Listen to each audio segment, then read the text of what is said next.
run at 0.5 and meet what we have on the sleeve. So I'm taking this following the armhole, and it's going to be connected to this point.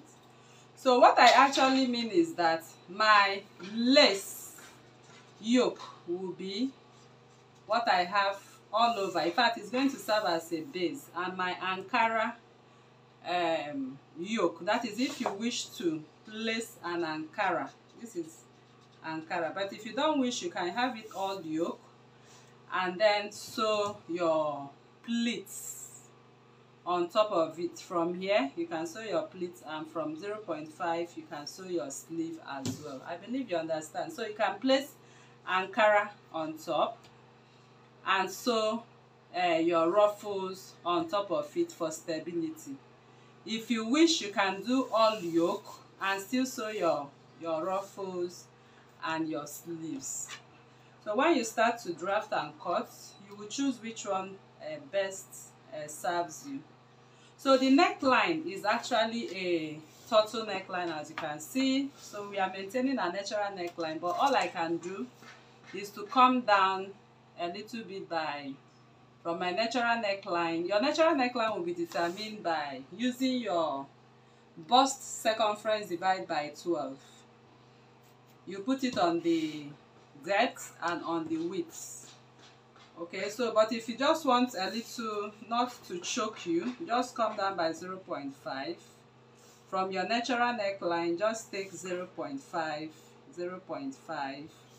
It gives you the ease that you want on the neckline. So I'll just do 0.5 to give me the ease on the neckline. You can even do 0.25. It all depends on what you desire. So I just do 0.5. So that is my new neckline. So we are done. The back is simple. You can maintain your Ankara throughout for the back. You can decide to add the yoke to your back. Which one you desire is by choice. So that is what we have on the upper bodies of this drafting. So I will cut in through my accommodation. I will cut to meet my armhole.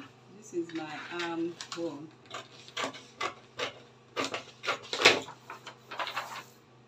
I will cut my shoulder seam line, and I will cut the new neckline we created. Of course, it's also a high neck, but then we gave or put an ease to it.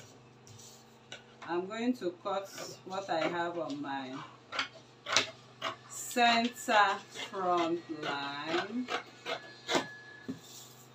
and I'm going to cut what I have on my waist line. Okay, so I wish to separate the yoke. So the yoke, like you will have the yoke can also come a little bit down. It all depends though. It all depends on what you want. You can make it the 6 inches, you can make it 6.5. It depends on what you want. I went up by 0.75 because of the bust. So if you feel the yoke is so high, like I'm looking at it, is actually high because of this body construction. So if you look at your body construction, you might decide to bring down your yoke maybe a little bit, or you can have your yoke. Let me just show you what I mean. You can have your yoke exactly. Let me do like this. If you want to expand your yoke, you can have it exactly on the bust radius. Can you see it? This is it exactly on the bust radius. So that means that everything we are doing here, that is the bust accommodation from here, you will now have your 0.75 here and 0.75 and reconnect. That is if you want it to come a little down, because I just see it is actually looking high at that point. So it means that your replacement of the 1.5 dart will be at this point. Okay, so let me go by this line for my yoke, so we don't have it too short. It's actually looking very close. So I will just cut off my yoke now. All of this is my yoke, and that is how the yoke is going to look like. So I call this F1 and I call this F2. So I'm going to separate my F1 now.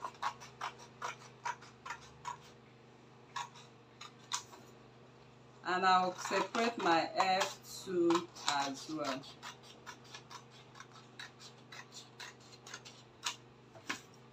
Then I'm going to close up my bust dart.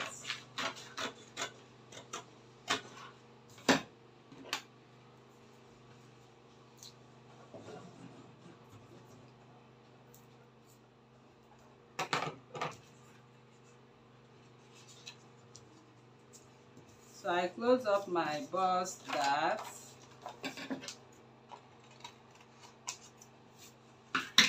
And this is what we have. So I will match up what I have here to be sure they are equal. So if it's not equal, I would either cut off or I will either fill up. So I will just cut off because it's not too much. So you can see it right here. Just a little at that point. So I'll just trim it off a little to blend up. Okay, so that is that, and we are done. So by the time you sew this yoke right now, by the time you sew it and come in with this, everything matches up nice and flat at that point. So the next thing we want to talk about is the ruffles. The ruffles are actually a straight ruffle. So you can make use of I